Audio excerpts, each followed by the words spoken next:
Jumpa kembali bersama Bang Pedro si Mister. Kali ini Mister akan bahas dan tips bagaimana caranya motor 2 tak terutama Ninja biar irit. Nah, saya di sini sampai 28,3 km per liter. Irit banget Mister. Tentu irit banget. 28,3 untuk ukuran Ninja itu sangat irit ya. Resepnya apa aja dan sebetulnya ini berlaku buat motor lain juga, baik 2 tak atau 4 tak. Tapi ini di sini Mister contohkannya di Kawasaki Ninja ya ganya. Oke, cekidot, berikut penjelasan, pembahasan segi teoritis dan cara tipsnya seperti apa. Oke, ini dia. Ikutin terus supaya motor kalian lebih irit ya gan ya. Nah, mungkin di sini ada beberapa karburator ya, busi, coil, oli samping ya. Nah, ini berkaitan juga nanti kita akan bahas ya. Karena berkaitan dengan keiritan dari si motor ya. Nah, ini si Kawasaki Ninja ini klaim pabriknya hanya 30 km per liter.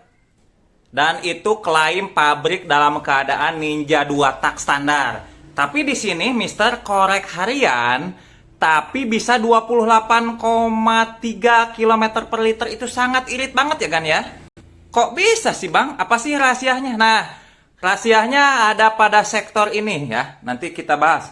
Yang pertama itu sektor pengapian, terus dari oli sampingnya juga berpengaruh ya. Nah, di sini makanya Mister sediakan. Terus dari sektor pemasukannya ada karburator, ada coil, ada CDI, ada busi. Nah, ini sangat berperan terhadap keiritan si motor kita. Walaupun korekan, tapi bisa irit, ini kuncinya. Pertama ya kan ya. Kalau motor kalian Ninja pingin irit, jangan gunakan karburator PWK, tapi gunakan karburator PE ya. PE 28 ya. Nah, di sini PE 28-nya ini Mister biasa pakai merek Nibi, biasa pakai merek Motowan ya. Nah, tentu akan lakukan uji tes Mister. Ya, kebetulan saya sudah uji tes ya, udah jauh-jauh hari, bahkan udah sekitar 2 tahunan yang lalu saya uji ya. Di motor ini 28,3 km per liter. Kalau tidak percaya, cek linknya di deskripsi. Itu uji jalannya ya. Mister lakukan uji langsung. Itu bukti nyata ya kan. Alasan pilih PE28 tentu biar lebih irit, jangan PWK ya. Karena PWK itu boros ya. Misalnya kalau seperti ini PWK boros ya. Nah, PE28 juga yang tipe biasa ya. Mister contoh ini ya. Nah, kebetulan kita buka ini yang contoh ya. Oke, ini udah dilepas ya. Merek bebas ya, untuk karburator PE28 merek bebas. Yang penting pemilihannya yaitu yang tipe non superflow ya. Nah, non superflow jangan seperti ini ya. Ini kan superflow. Nah, ini kan superflow. Terus yang lainnya juga ada yang superflow. Nah, seperti hindari yang superflow ya. Tapi pilih yang PE28 non superflow ya. Nah, seperti ini ya kan. Jadi kita pilih PE yang non superflow ya. Nah, seperti ini ya. Nah, seperti ini ya. Non superflow, seperti ini juga non superflow ya. Nah, bedanya non superflow dengan superflow ini seperti ini ya. Contoh. Nah, ini kebetulan saya merek CPO ya, ini contoh aja ya. Satu yang non superflow, satu superflow tuh, beda kan?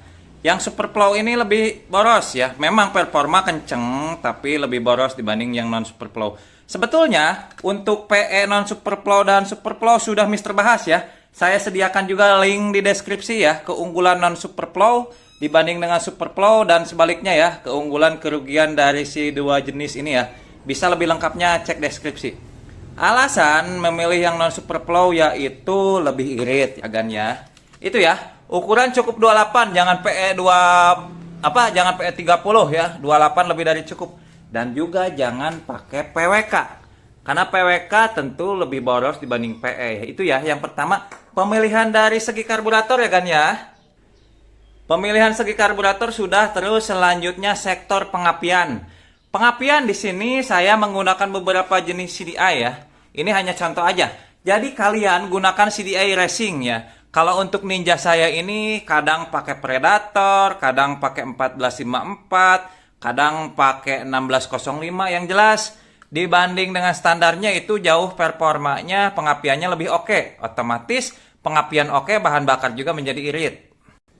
Ya, jadi yang standar pensiunkan pakai yang merek apalah, merek racing terserah mereknya ya. Ini hanya contoh, mau BRT Inpio, mau Predator, mau 1454 atau misalnya 1523, 1605 dan lain sebagainya ya. Itu dari segi ini ya, CDI. Selanjutnya, membuat irit adalah tentu dari coil. Nah, di sini coil Mister sebetulnya udah kepake. Saya pribadi ya, coil bebas. Coil racing banyak. Saya pribadi pakai TK Racing ya. Tuh, saya pribadi pakai TK Oren dengan CDI-nya itu KR Open tuh. Itu CDI KR Open tuh. Itu CDI KR Open ya, CDI Racing. Ini coilnya coil TK Oren ya kan ya. Itu ya. Bebas sih CDI sama coil bebas ya kan. Yang penting racing ya. Alasannya sama dengan pengapian dari coil yang sempurna. Api yang biru, api yang fokus, otomatis pembakaran semakin sempurna. Nah, ada juga selain itu bisa kita memakai coil ini ya, RM Jowo alias coil Suzuki A100. Ini kemasannya. Nah, ini coilnya mana? Oh, ini coilnya. Nah, RM Jowo ya. Ada yang tipe CDI atau tipe Platina, bisa digunakan di semua tipe motor ya kan ya.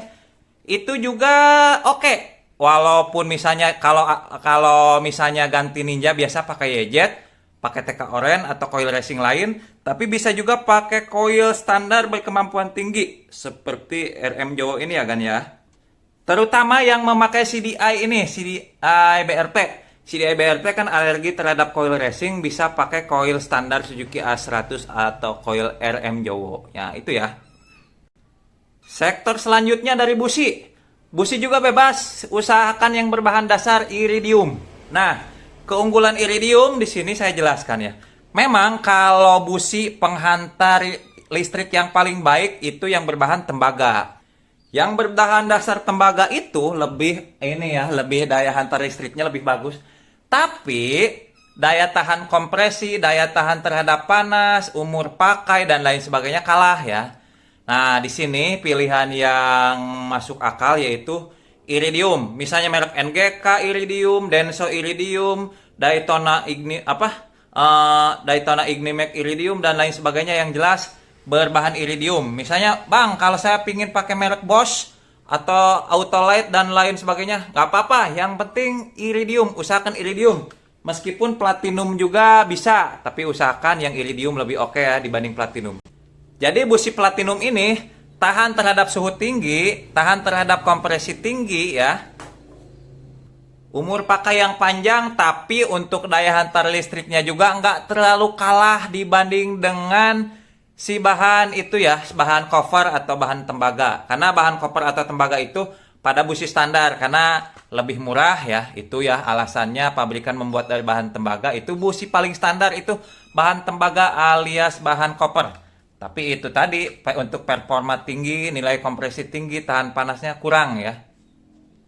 Oke, dari segi busi sudah ya. Selanjutnya, itu dari sektor pengapian ya. Tadi mulai dari coil, CDI, busi. Nah, alasannya kenapa sih Bang harus di-upgrade CDI, coil sama busi di motor Ninja? Alasannya untuk mengupgrade sektor pengapian. Nah, ini juga motor saya, ini korekan hanya 22 km per liter padahal pakai PWK ya, PWK bukan PE. Sementara yang ini dapat 28 km per liter ya, 28,4. Link di deskripsi, silahkan cek tesnya di sana langsung ya kan ya. Jadi kalau pengapian bagus maka otomatis pembakaran semakin sempurna. Efeknya tenaga lebih besar tapi bonusnya bahan bakar menjadi lebih irit. Makanya contohnya salah satu produsen racing part CDI dalam hal ini BRP mengklaim produk CDI-nya lebih irit 3%-an ya, 3-5% karena memang pengapian sempurna itu membuat bahan bakar irit. Di samping tenaga lebih besar, bonusnya bahan bakar menjadi irit. Itu alasannya. Ditunjang oleh coil racing atau coil standar berkemampuan tinggi seperti TK Racing, Paito, Ultra Speed Racing dan lain sebagainya. Yang racing itu lebih oke ya, daya wattnya lebih tinggi, voltasenya ya. Terus untuk selanjutnya busi juga disempurnakan sebagai muara akhir dari pengapian ya. Jadi busi ini muara akhir dari pengapian yang langsung membakar bensin atau bahan bakar di ruang bakar. Nah itu ya. Nah, di sini dari karburator sistem pemasukannya PE28 non Superflow dibakar sempurna oleh CDI, coil dan busi. Selanjutnya sektor apalagi Mister? Nah, di sini yang nggak kalah penting yaitu pelumasan. Nah, di sini Mister contohkan ya. Saya punya semua Jaso FD. Nah, pilihlah oli samping yang minimal Jaso FD. Di sini Mister punya contoh ya, ini Jaso FD ya. Premix atau injection. Jadi bisa ditabung terpisah, artinya premix itu ya. Atau di premix itu langsung dicampur tangki, injection itu ditabung terpisah. Jadi ini bisa ya. Termasuk ini. Saya juga punya ini nih, Jaso FD juga, PTT Challenger. Terus juga punya iPhone Strawberry. Ini udah habis tes kemarin, udah habis 2 botol Jaso FD ya. Itu minimal ya.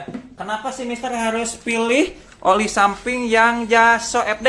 Karena dengan oli samping Jaso FD itu kualitasnya lebih baik ya, lebih baik dibanding dengan Jaso FC. Biasanya kalau yang udah Jaso FD ini kucing racing lagi setting knalpot tuh ya. Nah, biasanya yang udah Jaso FD ini itu udah kualitasnya baik, mudah terbakar ya. Mudah terbakar, otomatis pembakaran jadi gampang, pembakaran lebih sempurna ya, jadi tenaga lebih besar dah ya. Jadi gunakan Jaso FD ya, minimal yang PTT Challenger lah yang murah, walaupun nggak kebeli iPhone Strawberry, Challenger atau Motul juga udah cukup minimal Jaso FD ya kan ya.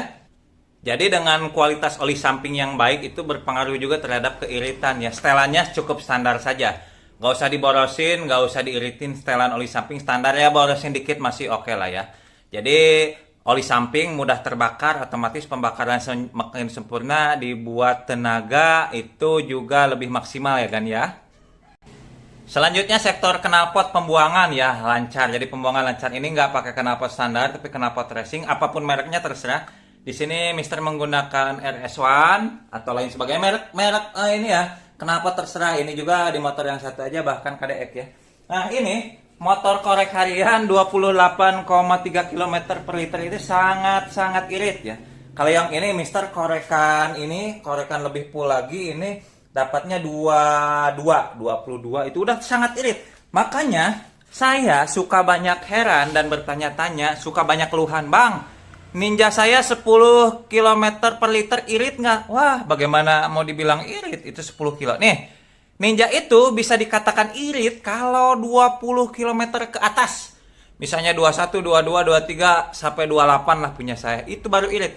Motor korekan bisa dibuat irit, rahasianya ada pada 3 faktor. Pertama, sistem pengkabutan bahan bakar ya. Di sini bisa pakai PE28 yang non superflow. Selanjutnya coil, bisa pakai coil racing atau coil standar berkemampuan tinggi seperti coil Karisma, Suzuki A100 atau coil RM Jowo. Bisa juga pakai coil racing seperti TK atau Paito dan merek lainnya, terserah ya kan ya. Terus busi pilih yang iridium.